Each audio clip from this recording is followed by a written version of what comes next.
Hello YouTube, this is Morgan, Airspeed Prime here at my next Avatar Weekly discussion topic video. This one is going to be the second video in a series of videos focused on bending. In part 1, which is the video from last week, I covered the introduction to bending, how it works, chakras, that sort of thing, and then went in depth on earthbending. Today's video, number 2, is going to be all about waterbending. But before we get into waterbending, I just want to make a little addition to the earthbending one, because obviously I've been thinking a lot about this since I started this series, and I think I figured something out. It's at the very least a theory, but I think it fits. The one thing I forgot to mention was that for me, in addition to there being, for each element, a high-level technique that benders can learn, but they have to be strong to learn it, and also a bloodline technique that you have to be born with the ability to use, I think there is also a spiritually based technique for each element also. And now, for Earth, I think we could have potentially seen that in The Legend of Korra, with Toph's ability to apparently having, become a bit spiritual herself in her later life, by connecting, basically gaining enlightenment and somewhat connecting with the banyan tree in the swamp. I think the earth spiritual technique is the ability to connect to the roots of the banyan tree and connect to the rest of the world. It's basically seismic sense on a much bigger scale than normal seismic sense, because Toph says that she can keep track of Sue and Lin from her cave, from the swamp, basically. And, they're all both on the same landmass of the Earth Kingdom, Republic City, and also the swamp, but it's still a huge distance. Toph has never before demonstrated the ability to sense things that far away. So I think this is the spiritual technique. It's the ability to connect in spiritually with the earth, the world, and basically sense living things over a much larger area, and at the very least extends it to many, many miles, if not potentially, the entire world, I suppose, if you wanted to concentrate hard enough. Given the whole idea of everything is connected, and that being the whole thing about the banyan tree and stuff like that. Now, the reason I speculate that there is a spiritual technique for each element, I'll cover very heavily in today's video, with waterbending very clearly having a spiritual technique, airbending also having a spiritual technique, and I think we've also seen the spiritual technique for firebending.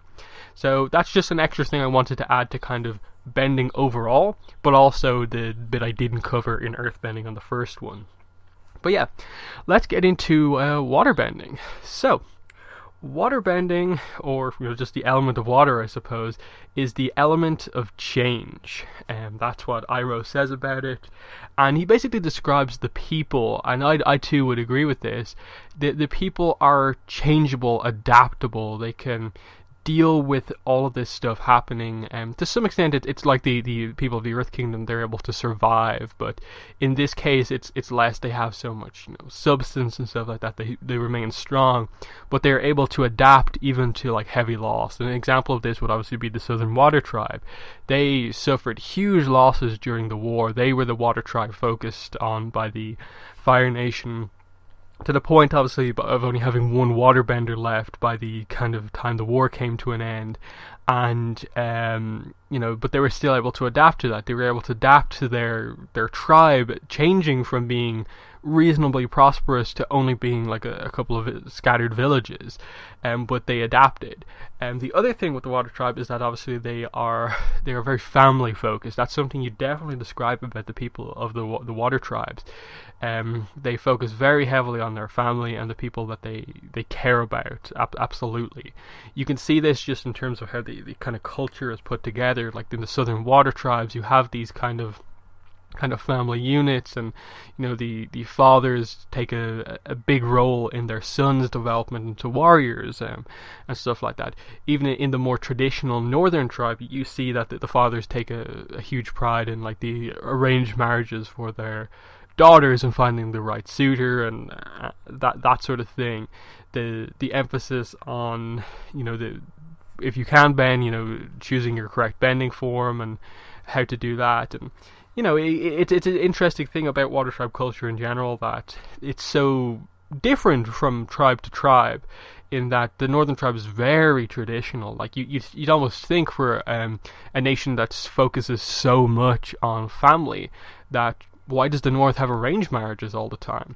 And you understand then why the south kind of came afterwards without that rule and more creating a family for love and stuff like that. And then the Foggy Swamp tribe with an even different approach again.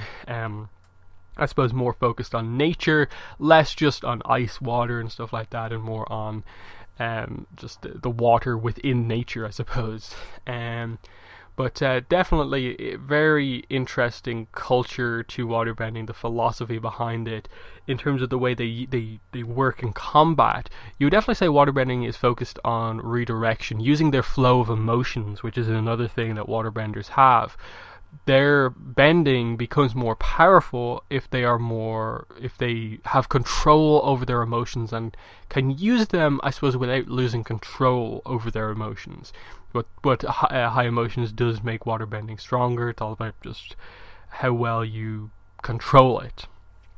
And that fits, the flow of emotions, the flowing nature of water. That works really well. The other thing would be the general fighting style. While the people of the Earth Kingdom tend to, stand strong, resist an attack, and then strike back, the waterbenders take a similar approach, but it's more about redirection. It's, basically turning the attack into, defense into attack, rather than the more kind of like one step at a time Earth Kingdom thing, resist an attack. You still get hit with the attack, but you resist it and then attack back. This is more, make the attack flow around you. I suppose in a battle of waterbenders, the best example will be, someone throws a bunch of water at someone else. They just, redirect it around their back and fire it back even more powerful. And it's just who is the better at redirecting it back with the more power that ultimately wins the fight. We see this a few times in fights like Paku versus Katara, and fights like that is a very kind of big focus on that. The firebending technique of lightning redirection is based on this philosophy of waterbending and the whole art of redirecting things, and that represented very, very well. Now, as for the origin stuff with the water tribes and waterbending, the water tribes, as far as we are aware, come from at least one, if not more, water line turtles who gave the people who lived on the back of those water line turtles the ability of waterbending. As far as we are aware, the water tribe people, early water tribe people, it was the same as the early Earth Kingdom people, whereas the early Fire Nation people and early Air Nation people have a slightly different story, in that once Juan was the Avatar and the era of the Line Turtles came to an end, we just assume that the Water Line Turtles gave the people on their back the opportunity to, we are leaving now, you can take the element and keep it to protect yourself if you wish, if not, fine, and they left, and so the Water Tribe people formed their own tribe. And we assume that the water line turtle that Juan gets his water bending from is located more towards the north, because the northern water tribe is the first water tribe settlement really that forms, because obviously the south comes much later on. And we also know that Twee and La, the ocean and moon spirit, were located in the north as well, so it makes sense that once the water tribe properly forms its culture and stuff like that, it would have been in the north, where, that's where they then, they have the ability to water bend, but do they know how to water bend properly with a technique? The waterbenders don't learn it from an animal, they instead learn it from the moon. And that makes sense, because the other really interesting thing with waterbending that applies somewhat to firebending is that in addition to waterbenders gaining power depending on their emotions, waterbenders also become more powerful at nighttime. So they are slightly more powerful at night compared to during the day. It's not a big shift, but it is something we see. And then the other thing is that at nighttime, if the moon is out, waterbenders are more powerful again. And then they are even more powerful the more of the moon is showing. So during a full moon, a waterbender is at their most powerful. But during a lunar eclipse, they basically can't waterbend. And obviously, if the moon's spirit is killed, waterbending goes away entirely. So there's a huge connection between waterbending and the moon being in existence. We're not fully sure if the ocean spirit has like how much of an effect the ocean spirit has on waterbending itself, but the moon spirit absolutely has a huge effect on waterbending. But yeah, we don't know the names of like the first waterbenders to kind of really adapt to the form of the moon to create their technique. In the same way that we know like Oma and Shu for earthbending. But we just assume that, you know, at some point, you know, the people who are obviously living in the northern settlement just were aware, you know, obviously in the north, I think you can it's much clearer the effect that the moon has on the tides, and they just saw this happening and kind of thought that that's a better way to do it rather than just throwing water around the place. And so that's what they say, you know, that the first waterbenders learned to properly bend from witnessing the effect that the moon has on the tides, the push and pull of the tides, which is a big thing in waterbending, push and pull. Which is obviously the early ways that in waterbending training they learn how to control their element to make it flow properly. Push and pull, knowing when to make it flow, how to make it flow better, and that sort of thing. The actual martial art that waterbending is based on is Tai Chi, which is primarily an open fist or open palm style of combat compared to the earthbending Hungar, which is a closed fist. So a lot of times when you see waterbenders, they very rarely use attacks where they have their fists closed and they just punch forward and throw water at people. Most of the time they have their hands open to better control and make their water flow, and they're a little bit more creative rather than the power focused earth and fire elements. So I think that's a really interesting aspect to waterbending. Obviously Tai Chi, most people know the general style of that. It definitely fits perfectly, I think, for what waterbending is actually about. But I suppose touching once again, you know, the effect of basically a celestial object on this element is very interesting to me, and it links into some of their more powerful techniques, which I'll get into later on, with that being bloodbending, which I'll touch on later. But just the effect it has on normal waterbenders is equally as interesting. And obviously another thing is just that, of course, because of that, waterbenders are more powerful when they are in the north or when they are in the south compared to the rest of the world as well. So there's just a lot of little things that affect how powerful waterbenders are. Now, equally so, they are more limited when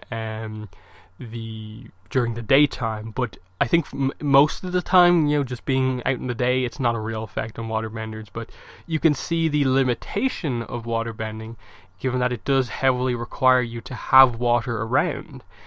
So like instances where like Katara is in the desert, the water she has on her is it. She has to learn to adapt to that and stuff like that. So it makes sense, water being the element of change and, you know, adaptation, that a lot of high-level waterbending techniques are to adapt to the fact that water isn't always readily available everywhere, which I will definitely get into. But it's just very interesting, as we'll get into in the next video, which is going to be on firebending. You know, fire is the only element where people just directly create their element themselves, which is very interesting. But I suppose at this point we should touch on, I suppose I kind of skipped over this a little bit, but, you know, the idea that it is the only element that doesn't have the technique of bending based on an animal, which is very interesting. Like for Earth, you have the badger moles; fire, you have dragons; airbending, you have the sky bison and the air line turtle itself. With waterbending, though, as far as we are aware, like it doesn't really seem like the water tribe people, like we never really see the water lion turtle waterbend as such, I suppose, so it's kind of hard to tell if they adapted anything from that. But as far as we are aware, we have yet to see an animal in the Avatar universe that directly waterbends, because I think that's an important thing to note. Because some people like suggest, like, what about the unagi? Doesn't Aang ride that and like force it to kind of use a kind of water gun attack to like put out a fire? Well, that's not really waterbending. That's just like an aquatic creature sucking in water and spraying it out. It's not actually waterbending, because if you look at the dragons, they can breathe fire. That's not a kind of natural thing. But in addition to that, we see with Ran and Shaw, they can also bend their fire. They can form a tornado around Aang and Zuko and control it. That shows control over their ability beyond just, I can breathe fire. With the badger moles, very clearly they manipulate the earth. It's not just them using power, physical strength to move earth. No, they have control over stuff. You can see that the fact that badger moles are used in stuff like earth rumble and stuff like that to clean the area off. They literally come in, people riding badger moles, and they just turn the battered landscape into just a flat surface again to get ready for the next match. They have earthbending abilities. They can use earthbending in the same way that earthbenders can. So that's a different thing there. With sky bison, they float. They don't really they don't have like wings or anything like that. They don't seem to use their body a massive amount when they actually fly. They just kind of whip their tails to kind of propel themselves forward, but just naturally sky bison can float. We see that when we see the baby sky bison just begin to float. It's not that they're like flying or flapping or anything like that. They just float up because they're using airbending. It's basically the flight ability that airbenders can later get. But it's a natural ability that animal has. Add to that the fact that they can do powerful breath attacks, like they can really, like, more than just a big animal blowing out its breath. It's clear that they can airbend out of their kind of like lungs. And then the fact that when they do whip their tail down and do these powerful airbending attacks, it's not just, wind pressure from a powerful animal slamming a powerful tail down. It is a bending attack that it can do, but it's just more animalistic. Whereas with waterbending, we don't have that. We've never seen an animal turn like water into ice, turn water into steam, like just randomly move water, like levitate it or anything like that. So that would be really interesting to see that, and like especially with the creators, like the why they decided to make that the different one compared to everything else. But the one thing I didn't touch on actually is the water chakra. So obviously in the first video I explained about my theory on what makes a bender different than a non-bender, and in my mind it's that a bender of a certain element has their chakra point for that element specifically activated. There's something special about it because they have bending that like affects the way their chi can interact with water specifically, because for example in the waterbender, their water chakra is activated.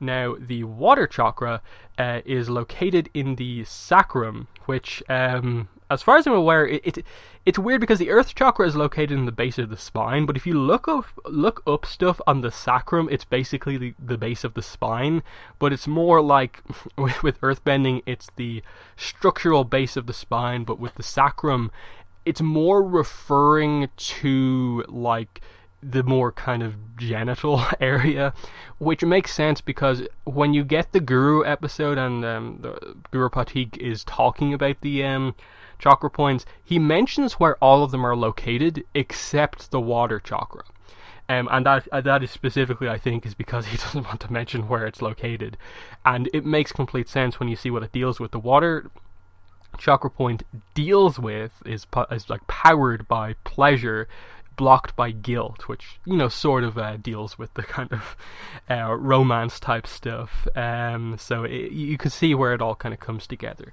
It's a very family focused nation, and this completely makes sense. So the dealing with pleasure, this very positive kind of thing, and being blocked by guilt, being guilty about stuff. Usually a lot of times with guilt, it's the stuff that you do and you feel guilty about, and like an effect that it may have on a family member and that sort of thing. So the different sides, I suppose, of the pluses from interacting with people versus the minuses of interacting with people, and it fits the water tribe kind of culture quite effectively. And it also deals with, I suppose, it links into the fact that water is the element of change, and so we interacting with people, family is always kind of complicated at times, so pleasure versus guilt is definitely kind of a big thing. And like when Aang unlocks this chakra point, it's him dealing with the fact that he hurt Earth Kingdom soldiers, and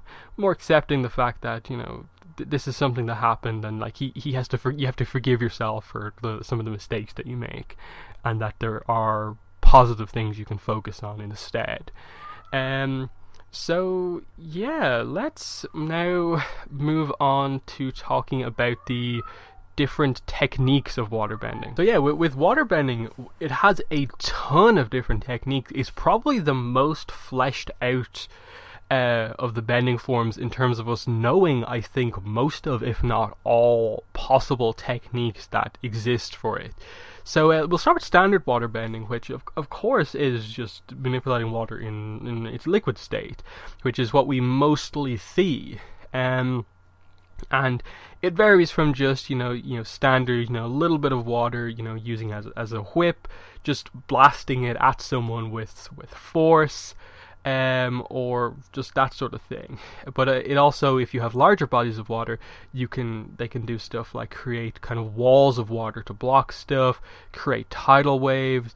We've seen at times a kind of more movement-based ability where they kind of create a tornado of water around them and use it, a kind of water spout, I think is what most people call it, and use that to kind of propel themselves forward. Like Avatar State at times uses this, Korra especially uses this technique a lot. But in addition to just liquid water, which is what you would most obviously think of, waterbenders do have the ability to change the phase of their element into obviously gas form or solid form. With water, of course, it's ice and steam, water vapor.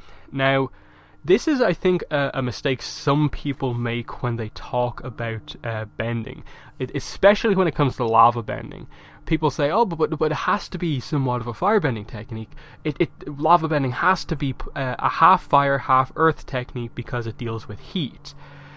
Not necessarily, because the thing is, waterbending explains this, because waterbenders can turn their element into different ones. And now, are they directly dealing with the heat of their element? Can waterbenders heat up water? Or is it just a kind of thing about waterbending where they can just, on the molecular level, just shift it into one form or another without creating heat or whatever, some sort of science-breaking thing?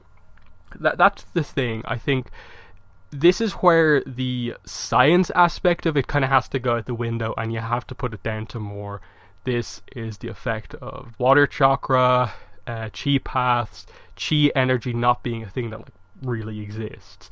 That waterbenders can have a touch on water, and they can to some extent control the way heat affects water, but nothing else.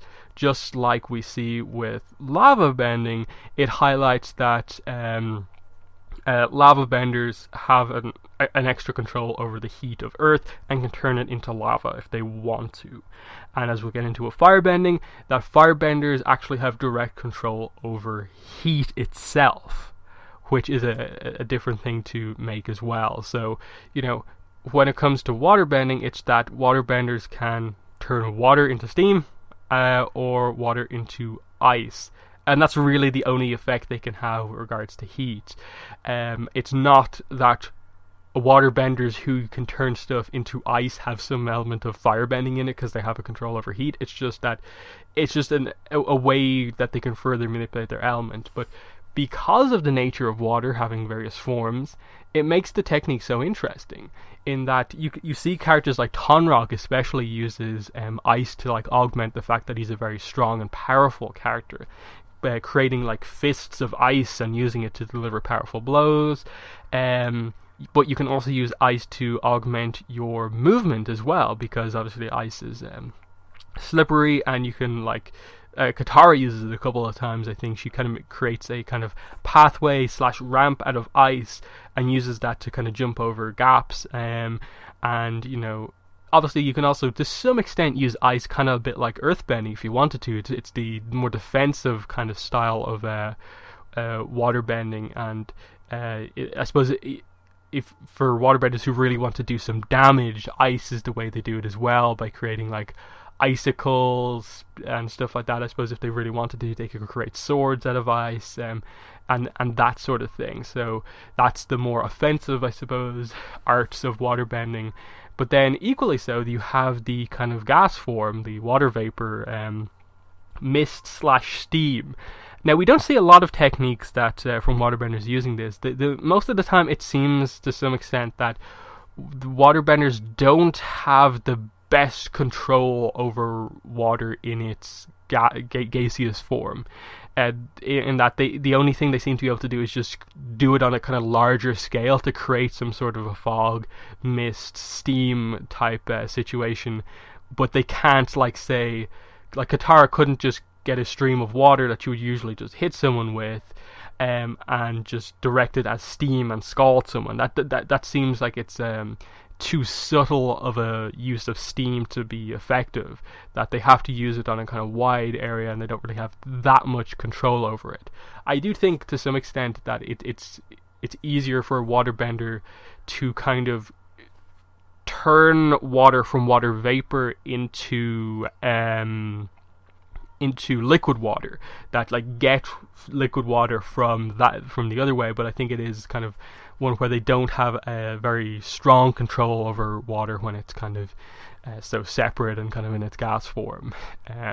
Just I suppose because gas is so spread out, they can't like connect to it all the best. But I suppose that's the potential for, I suppose, another special technique of waterbending. So we could see someone who has to some extent a mastery over water in that form, and you would perhaps call them a steam bender because they have so much control over it. Maybe we'll see that at some stage in the future.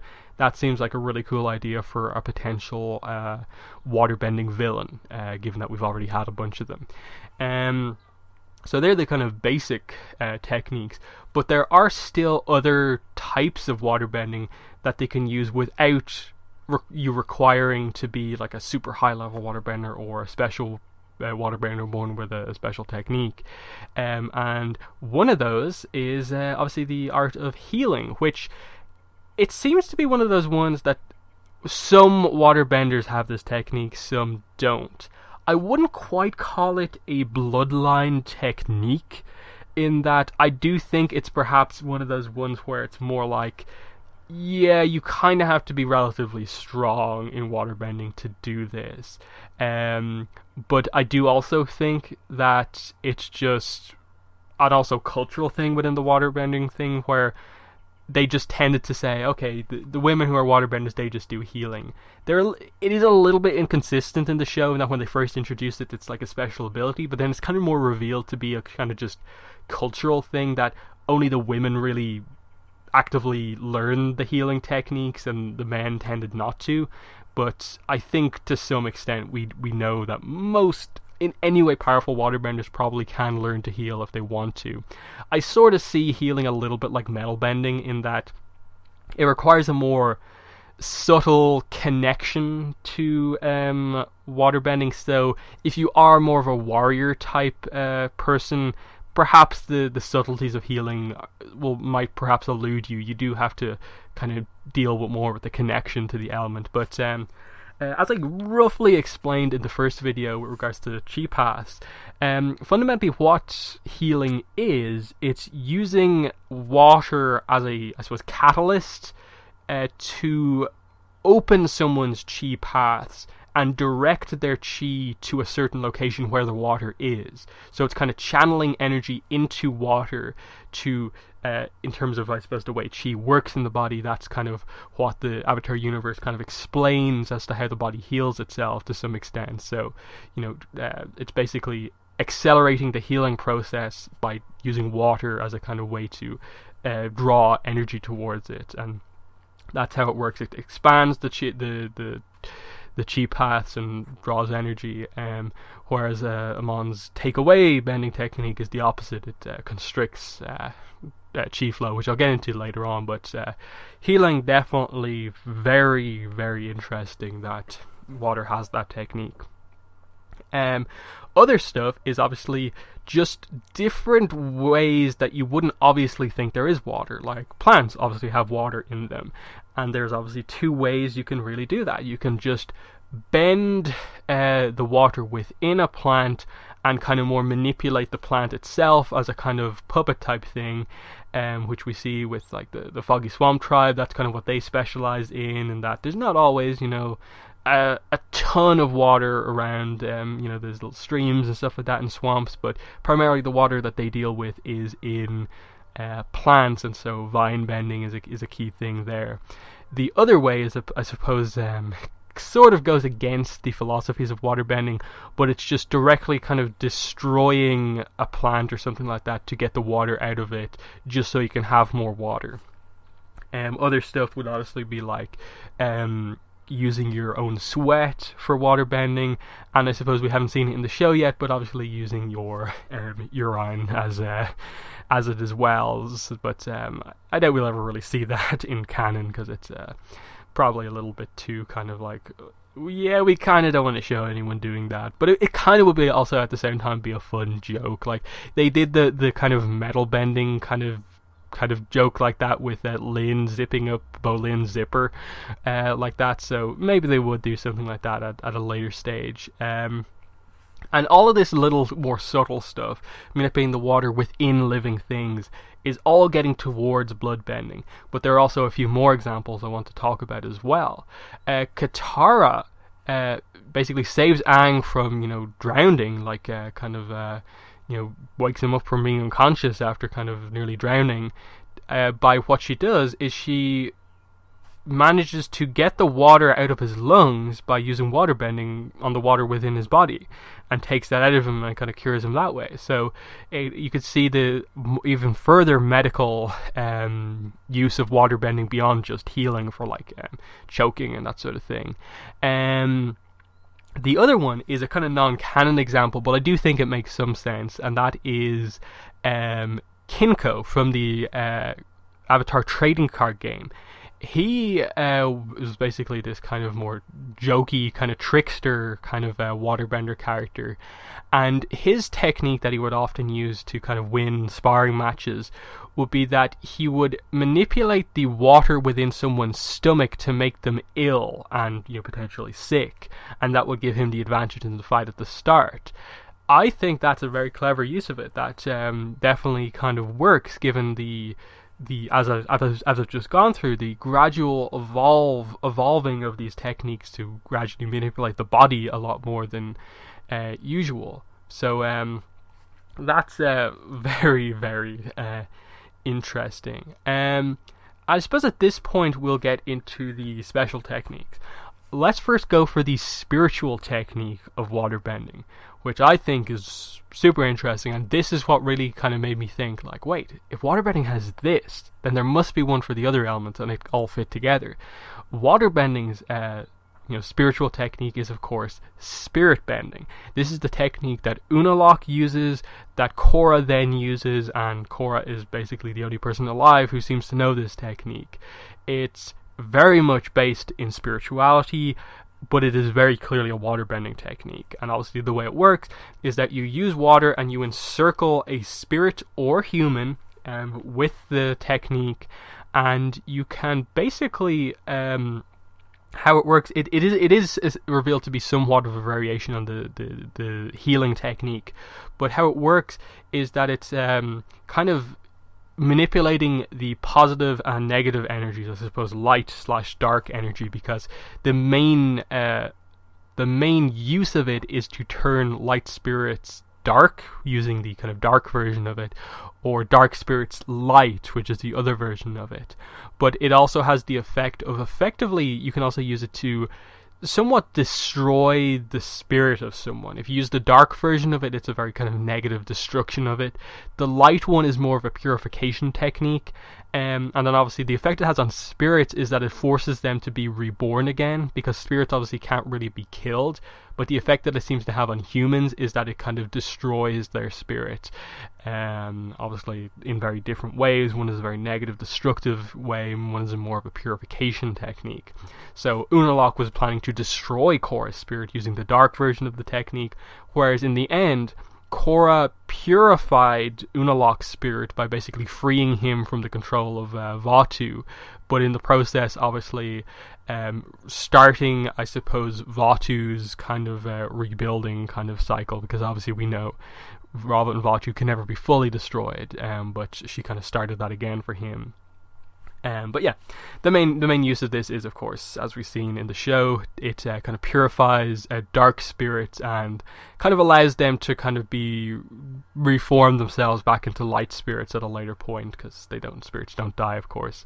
So that's, I think, a really, really cool technique, the way it works, and it's very much, using water to kind of channel energy in towards, and then making that energy then affect a spirit. It's a very cool technique. Great addition to the show in my mind.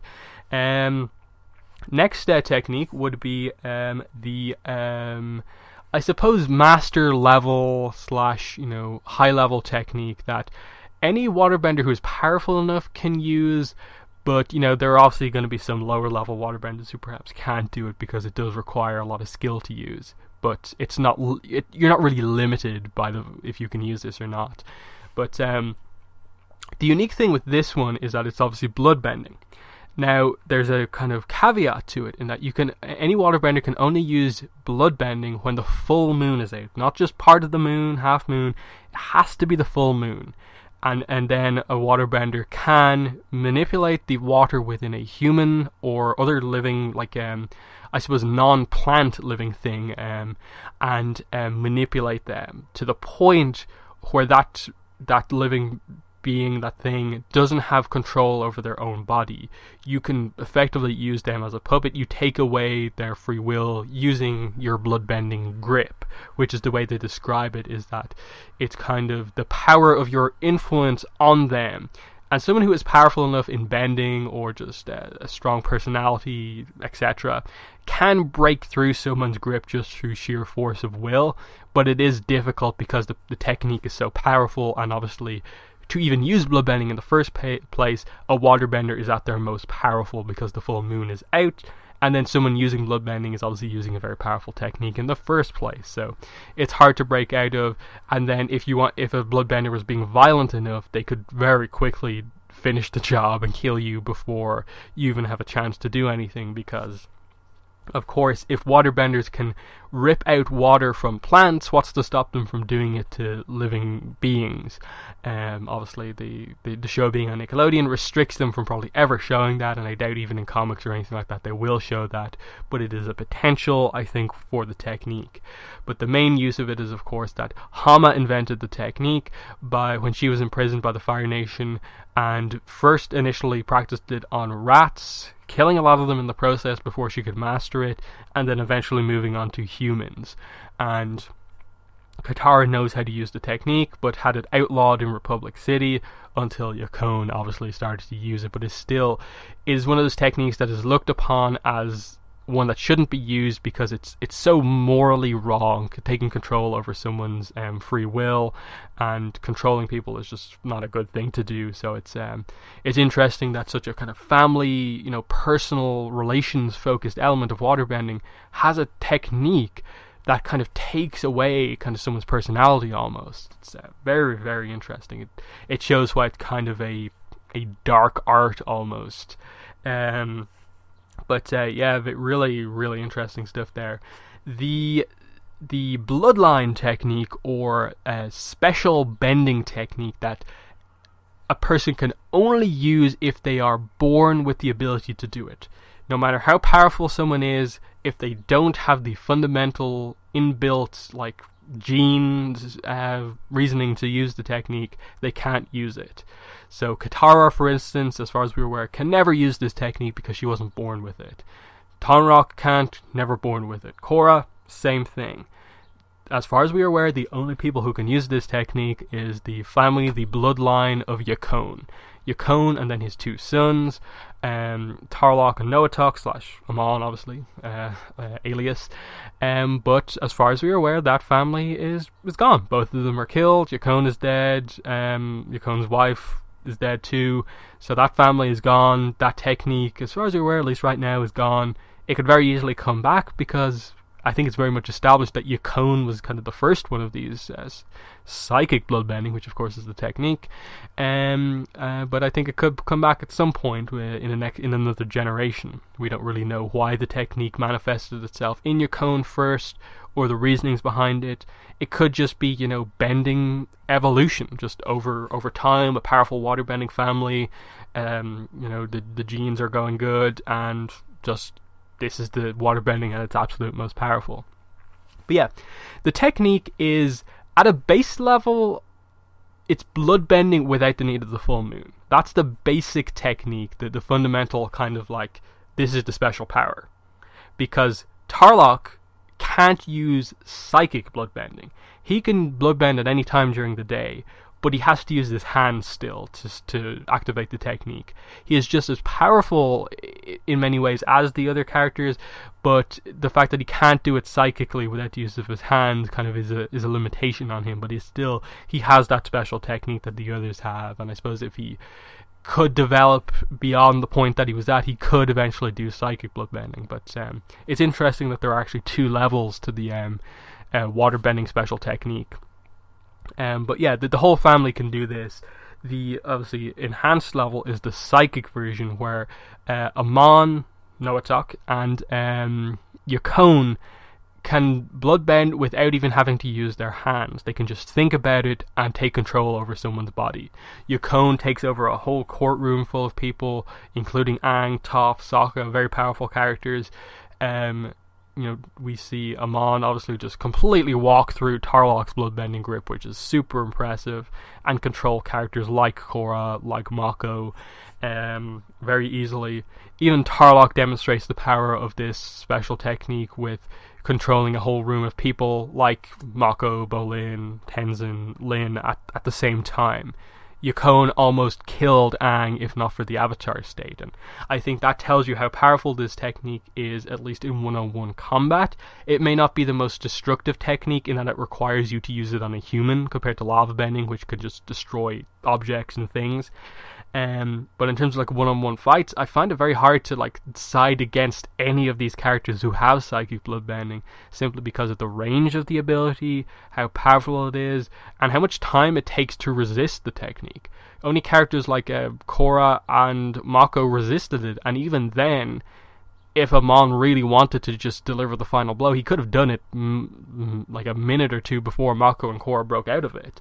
So it's not one that has very many weaknesses, and it's very telling in the way that all of these psychic bloodbenders were taken down. Yakone was only taken down and his bending taken away because of the Avatar state, the defense mechanism Avatar state, saving Aang from being killed, and it was just overpowering Yakone. So the only thing that could take Yakone down was the power of an Avatar at their most powerful. What took Tarlok out was a more powerful psychic bloodbender in Amon, his brother. And then what took Amon out was just him making the mistake of thinking he had sealed off all of Korra's bending, when in fact he never had the experience of blocking her airbending, because she never had it. But she unlocked it in that moment and surprised him suddenly. But even then, like, it's not that Korra like absolutely bested Amon in combat. She just blew him back out of the building with airbending. She got one big blow in on him, and he kind of lost because in saving himself from drowning in the water, he revealed himself to be a bender himself, and that's what defeated him. He wasn't actually like full on defeated in combat, and And even then, at this point in time, obviously Korra not being the most spiritual, would the defense mechanism Avatar state have even activated for her? So, you know, if Amon hadn't run off, he probably would have still beaten Korra, and that would have been very tragic. So the fact, all of this leads me to just go like, psychic bloodbending is the most powerful technique in the Avatar world, at least in dealing with fights against other living beings. You know, they're obviously combustion bending and lava bending obviously would have more use in just destroying things, but in terms of, you know, fights against characters, I can't really ever side against psychic bloodbenders. So that's super powerful. Yeah, that's more or less everything I want to say. That the final technique would just be that Amon develops reverse healing, basically, which is the waterbending ability to take people's bending away, or at least basically permanently block someone's bending. And the way he does this is obviously by restricting chi paths to around the body, which obviously stops people from being able to bend. And I think he does that by somewhat targeting their various chakra points. So for an earthbender, he would target the chi paths that go through the earth chakra. For a firebender, through the fire chakra.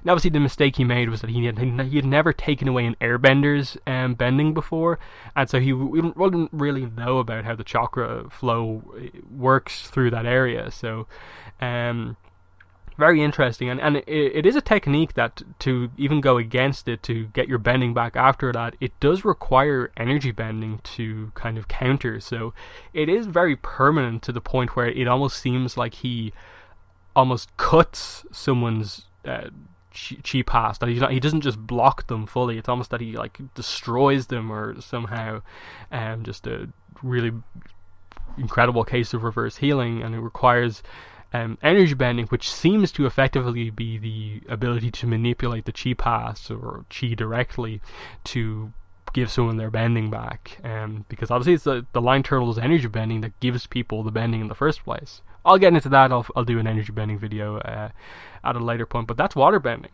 That is waterbending, like so many techniques. And the reason I say it's the most filled out one is because very clearly we know the high level technique bloodbending. We know the secret techniques of psychic bloodbending, bending without the moon. We have all these other ones like plant bending, healing, and so on. Manipulating the various bodily fluids of yourself to give you extra water as well. And the various ways you can use water bending in ice form, gas form, and so on. It's a very well kind of thought up element in terms of everything fitting together, and then it has all of the unique aspects of it, with the effect that the moon has on it, with so many of the techniques, the impact that the moon has on it, and both positive and negative. Obviously, if the moon's not out, you're not as strong, but just really a lot of stuff to go through here. That's why this video is probably going to be the longest of all of them. But yeah, that's going to be the video for today. Next time out, which I might be able to get another one of these discussion videos out this week, will be on firebending. So I'll cover firebending next week, or next video at least. But yeah, for this video, waterbending, let me know what your thoughts are in the comments below, and continue to give me suggestions on future discussion videos. Always looking for them. But that's been the video. Thanks for watching, and bye.